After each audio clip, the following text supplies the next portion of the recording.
All right, let's go over our equipment and ingredients list here. The first thing we have is pepper. We're going to have some salt.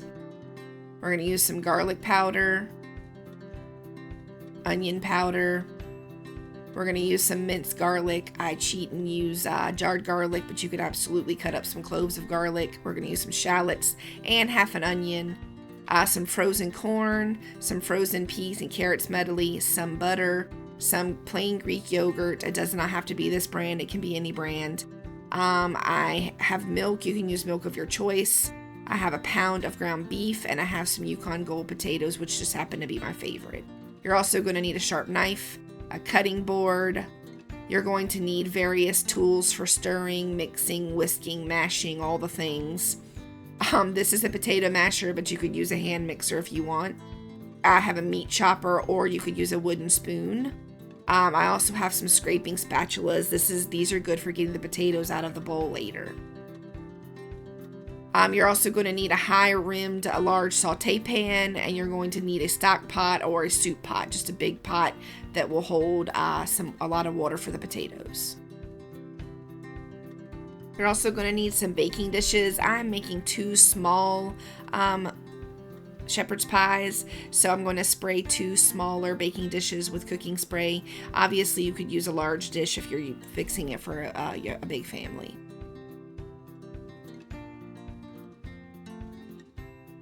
Some other ingredients you're going to need is tomato paste, some rosemary, dried thyme, some bay leaf, Worcestershire sauce, and some beef base. You could also use beef broth or beef bouillon. You're going to need your recipe, and last but not least, a vegetable peeler. Alright, before you start peeling the potatoes, you need to go ahead and make sure you have your stock pot with some water in it boiling. You want to fill it about halfway up with water and put it on high on the stove burner. You're going to begin by peeling all your potatoes with a potato peeler. A garbage bowl or trash bowl is always useful to peel over the bowl to help collect the peels. I've rinsed off my potatoes, and now I'm going to cut these up into cubes. First you cut them in half, then you cut them in half again, then you quarter them or cut them into thirds. Your goal is to have these chunks of potato about the size of a medium to large strawberry, because it helps them cook faster and more evenly.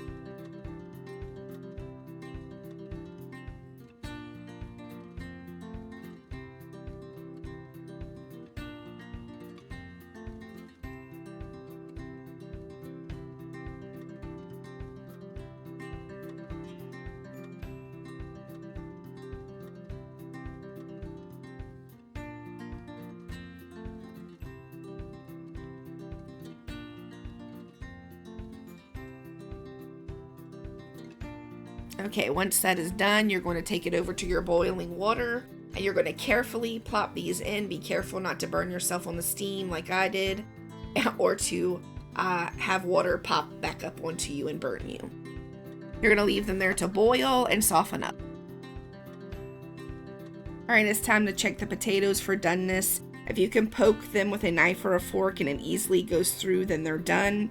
Using a colander, drain the water from the potatoes and let them cool for about 5 minutes until it's time for the next step.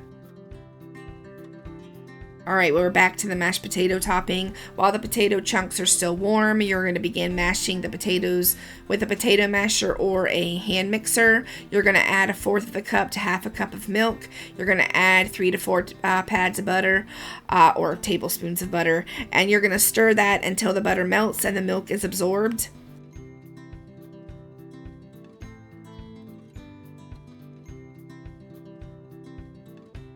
Then you're going to add 1/2 a cup of sour cream or plain yogurt in this case, and you're going to stir that until it's incorporated.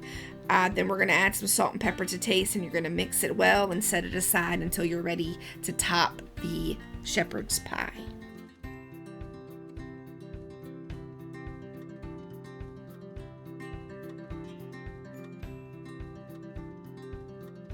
Okay, before you can cut a shallot, you have to peel the shallot. So to do that, you cut off one or both ends, and then you cut it in half.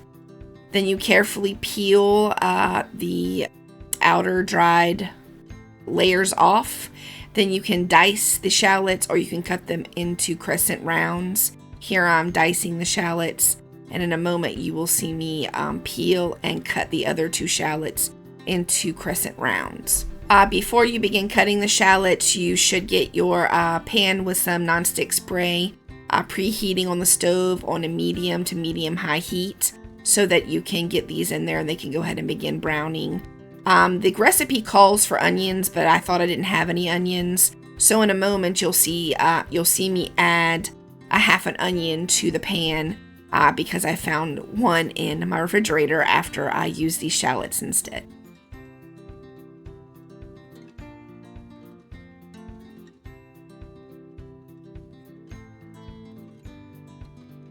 Here's a little tip for you. When you're boiling things in water on the stove, place a wooden spoon over the rim and it will keep it from boiling over.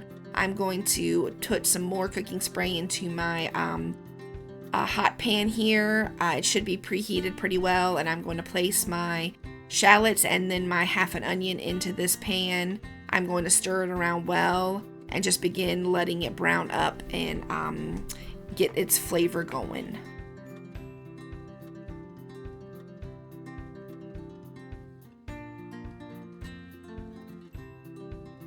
You want to make sure that your burner is set to medium or medium high, and you're going to leave them to brown, and you're going to stir them occasionally.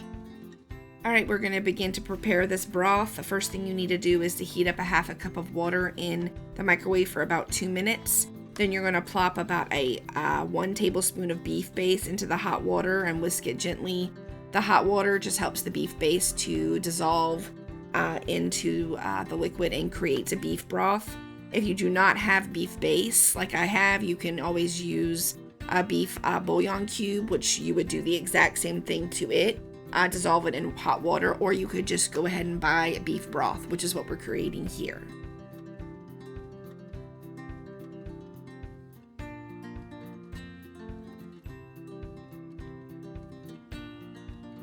Now it is time to add 1 tablespoon of Worcestershire sauce. I love Worcestershire sauce, so I'm adding a little bit more. It's up to you. You could add less or more, but I love the flavor of it, so that's what I've done here. I'm going to stir that around and just get it going. Then I'm going to add 1 tablespoon of tomato paste, and I'm going to stir that gently into the warm water so that it gets loosened and thickens it and just gets everything all melded together. Now it is time to add our spices to our broth mixture. I'm going to add some dried thyme. You only need about a half a teaspoon. I got a little crazy and added too much. It got away from me when I was pouring it out.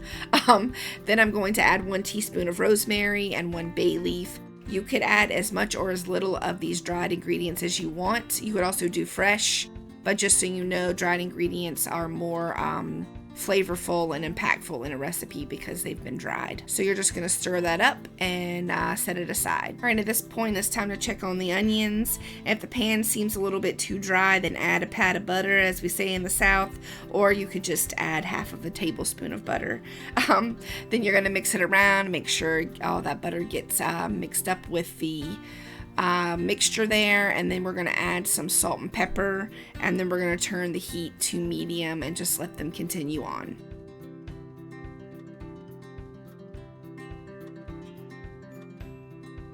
Now it's time to cook the ground beef. We're going to move the onions and the shallots to the edges of the pan, and we're going to place the ground beef into the pan. You're going to let it cook for 1 to 2 minutes.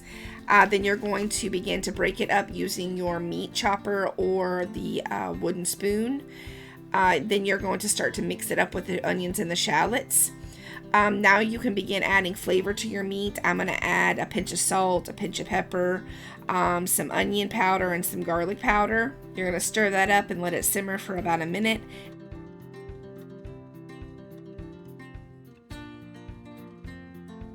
And then you're going to add some minced garlic or 2 cloves of garlic. I added a little more because I love garlic. You're going to stir that in and again let it just simmer and do its thing for just a minute or 2. Your goal is to brown the meat as much as possible before you begin to make the sauce, but it doesn't have to be completely cooked through yet. Now it is time to add more flavor to our mixture here. I'm going to take 2 tablespoons of flour and stir it to coat the beef and the onions. The flour soaks up the rendered beef fat and coats the meat, and it gives it flavor and thickens the sauce.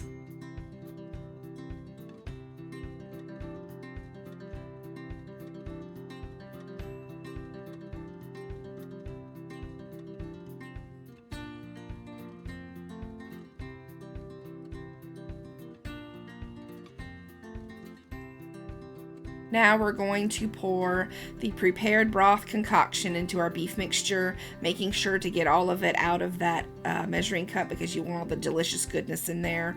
You're going to stir it to coat the meat and the onions, and you're going to see that as soon as it hits the heat of the pan, it's going to start to simmer and cook off some of the moisture. So you're going to want to add about a half a cup to a cup of water. I ended up adding a whole cup. We're looking for enough liquid in the pan to heat through the frozen vegetables when we add them and finish cooking the beef through. At this point, you're going to want to give your sauce a taste. I ended up adding another half a cup of water and some more beef base, tomato paste, and Worcestershire sauce, just because I wanted it to be a little bit stronger in flavor. Once you're happy with the way it tastes and the amount of liquid, you're going to go ahead and turn the burner to medium-low. You're going to cover it and you're going to let it go on a slow simmer for about 2 minutes with the top on. Then you're going to add 2 cups of frozen corn and 2 cups of frozen peas and carrots. I couldn't find a corn, peas, and carrots medley. It exists, I just couldn't find it at my grocery store. But you're going to put all that in, you're going to stir the veg around, and you're going to cover it to let it simmer for another 5 minutes or so. Again, if you see that there's not enough liquid, add just about a fourth of a cup to half of a cup at a time, just to make sure that it's getting enough liquid to cook the vegetables through. Okay, it's time to check on our filling for our shepherd's pie. We're going to check the consistency. You can see here how when I move it with the spoon, the moisture or the water or the liquid rushes back into the hole. That means it needs about 5 to 8 more minutes to let some of that cook off. We're going to leave the top off and let it go and simmer for a little while. Now I'm going to check it again, and you can see how now when I move it with the spoon, it does not rush back. It still is moist and hearty and rich. It just doesn't have a bunch of watery liquid. So I'm going to remove the bay leaf and take it off the burner and set it aside until I'm ready to build my pie. Okay, I have my oven preheating to 350 degrees, and now I'm going to fill my prepared baking dishes with my filling. Remember, I'm doing 2, so I'm going to spoon this filling into both of my dishes. Obviously, you would just do your one large dish if that's what you were doing. Make sure to leave room for your potato topping, because you want to have a reasonably nice thick layer of potato on the top. Now it's time to spoon the topping onto the filling. You're just going to make sure you get all that delicious mashed potato out of that bowl using your scraping spatula, and then you're going to smooth it into an even layer over the top of the filling.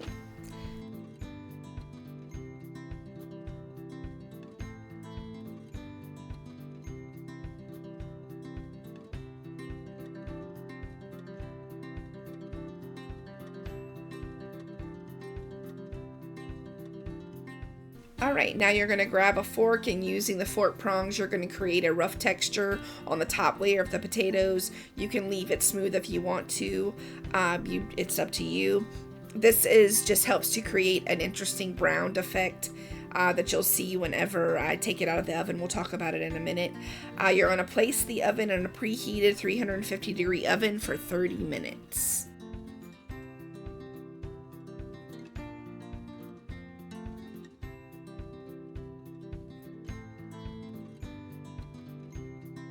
When the 30 minutes is over, you're going to leave the pie in the oven, and you're going to turn it to the broil setting, which is about 500 degrees, and you're going to set a timer for 2 minutes, and you're going to let it go until it beeps.